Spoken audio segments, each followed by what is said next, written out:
j'apprends mes tables de multiplication, c'est pour entraîner ma mémoire. Si on n'entraîne pas sa mémoire, voilà ce qui peut arriver.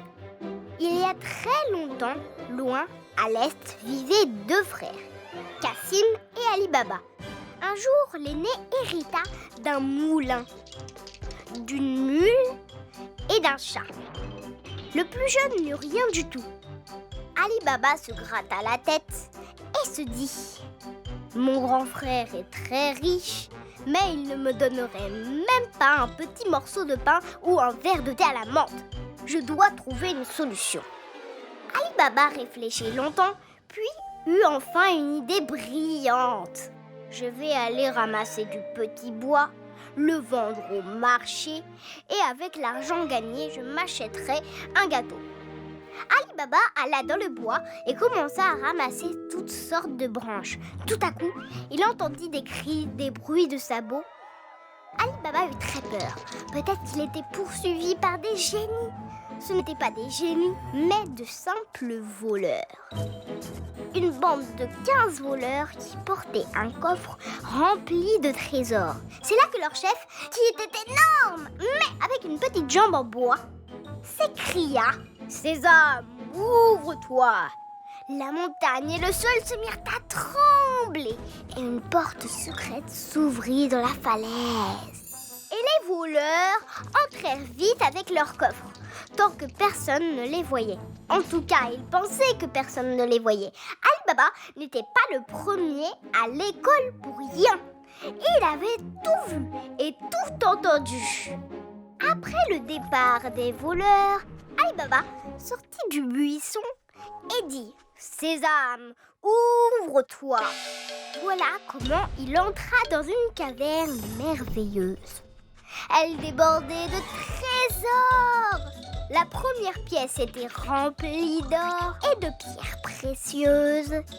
La deuxième rassemblait toutes sortes de jouets, des poupées, des dinettes, des ours sur un scooter, un énorme éléphant et des chats tout doux. Ali Baba s'attarda un peu sur le petit train, puis entra dans la troisième salle. Et elle était pleine de vêtements magnifiques, des robes de bal, toutes sortes de petites jupes, des hauts étoilés et des jolis souliers roses. Il y avait des fleurs brodées sur le dessus et des perles sur les côtés. Alors Ali Baba décida de mettre ses souliers. Tout à coup, ils décollèrent du sol et se mirent à voler. Ali Baba s'écria « Sésame, ouvre-toi !» Il sortit de la caverne fou de joie. Grâce à ces souliers, je peux vite aller vendre mon petit bois au marché. Ali Baba vendit son bois au marché et s'acheta un gâteau. C'est là qu'arriva son frère Cassim qui lui dit « Petit frère, d'où vient cet argent ? Comment t'as acheté ce gâteau ?» Ali Baba lui raconta tout sur la caverne merveilleuse et lui écrivit le mot magique sur un papier pour que son frère ne l'oublie pas. Cassim arriva devant la porte magique et lut « Sésame, ouvre-toi !» Puis il alla découvrir les trésors. Mais dans sa précipitation, il laissa tomber son bout de papier. Il remplit un sac de trésors et se mit à le traîner jusqu'à la sortie. Il reprit son souffle et dit « Par ordre du brochet, par ma volonté, tourne-toi vers les bois, puis à nouveau vers moi. » Mais la porte ne s'ouvrit pas. Cassim commença à toquer sans résultat. Il commença à se taper la tête contre la porte et elle s'ouvrit. À l'entrée se tenait le chef des voleurs. « Que fais-tu ici, brigand ?» « J'ai oublié le nom de ces graines qu'on met sur le pain. » Comment peut-on avoir une aussi mauvaise mémoire ? Il faut l'entraîner. Je vais te donner un livre de contes. Tu me les liras chaque soir avant que j'aille me coucher. Quand tu me les auras tous lus, je te laisserai rentrer chez toi. En attendant, petit brigand, tu es mon prisonnier. Je ne sais pas exactement combien de temps Cassim est resté dans la caverne à cause de sa bêtise, mais on raconte qu'il y a passé 1000 jours et 1001 nuits. Voilà ce que j'en dis. Pour ne pas tout noter, entraînez votre mémoire.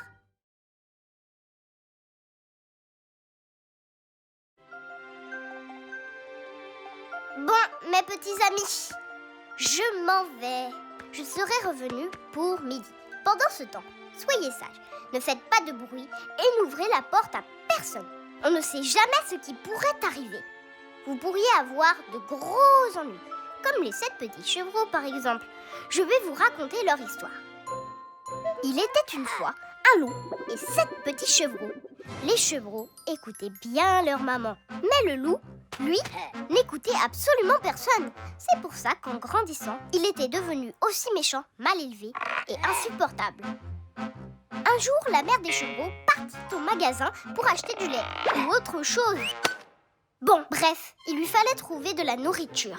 Du chou, peut-être. Avant de se mettre en chemin, elle dit aux chevreaux: mes petits, restez sages et n'ouvrez la porte à personne. Même si on vous dit que c'est la police ou le plombier. N'ouvrez que si vous entendez cette chanson.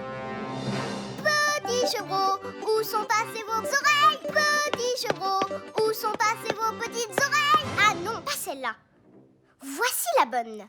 Mes chevreaux, mes petits, ouvrez la porte, montrez-vous. Votre maman est arrivée, elle a apporté du lait. Non, c'est du chou qu'elle est allée acheter. Il nous faut une chanson sur les choux. Mes chevreaux, mes petits, ouvrez la porte, montrez-vous. Votre maman est arrivée, elle a apporté du chou. Voilà, mais le loup n'était pas loin et il a entendu la chanson. Qu'il est affreux ce loup! C'est vraiment très mal d'écouter aux portes. Quand la maman partit, le loup alla directement tambouriner à la porte et se mit à chanter. Mes chevreaux, mes petits, votre maman est arrivée et elle a apporté du lait. C'est qui cette maman qui hurle comme cela? Les chevreaux répondirent alors au loup: va-t'en, tu n'es pas notre maman. La nôtre, elle est partie acheter du chou. Ils n'ouvrirent pas la porte. Mais le loup avait vraiment très envie de manger les chevreaux. Et il eut une idée. Il alla voir le forgeron et lui demanda de prendre sa voix de loup pour la transformer comme celle d'une chèvre. Le forgeron sortit alors un énorme marteau. Puis, il attrapa le loup et lui forgea une petite voix aiguë. Le loup put alors bêler pas plus mal qu'une chèvre. Il se précipita devant la porte et se mit à chanter. Mes chevreaux, mes petits, ouvrez la porte, montrez-vous. Votre maman est arrivée, elle a apporté du... Elle a apporté du chou. Ces nigauds de petits chevreaux sautèrent de joie. C'est maman, crièrent-ils. Ils allèrent ouvrir la porte. Seul le plus petit des chevreaux sentit que quelque chose n'allait pas et se cacha dans le four. Le loup surgit dans la maison et avala les 6 petits chevreaux, tout ronds, sans même s'étrangler. Il regarda tout autour de lui en cherchant le 7e petit chevreau. Il entendit quelqu'un éternuer dans le four. « Ah ah !» cria-t-il. « Voilà sa cachette !»« Attends, je vais t'attraper !» Le loup avait une petite voix terrifiante. Il tremblait de rage et claquait des dents. Mais il n'arrivait pas à atteindre le petit chevreau. Il décida donc de souffler sur le four pour le casser. Il souffla une fois et des cendres s'envolèrent. Il souffla une deuxième fois, il y eut un courant d'air. Il prit son élan. Il souffla tellement fort qu'il devint tout rouge. Il est bête ce loup. Il souffle, mais la cheminée ne bouge pas. On dirait un éléphant embêté par un caillou. Évidemment qu'il ne bougera pas, il est en pierre le four. Il se dit alors: Je vais l'attraper en passant par la cheminée. » Il se mit alors à grimper sur le toit. Mais ce n'est pas facile de monter sur le toit avec un ventre aussi plein. Il tomba 2 fois, s'écorcha les genoux, s'enfonça des échardes dans la queue, mais finit par monter.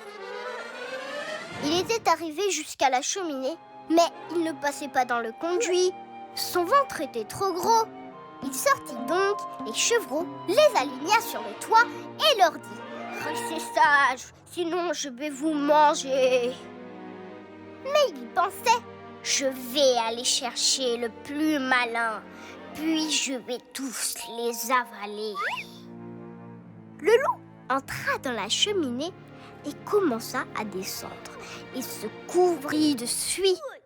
Puis, tout à coup, il entendit une allumette craquer en bas.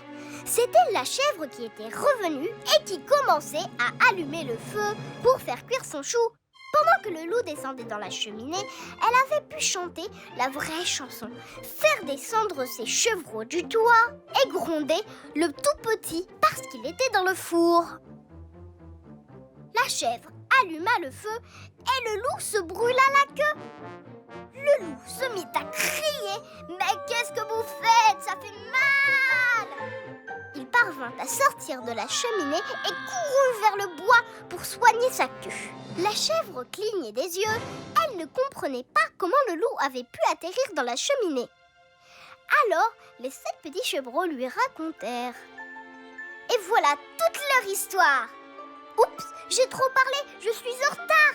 Et vous, si vous voulez manger du chou, n'ouvrez pas aux inconnus.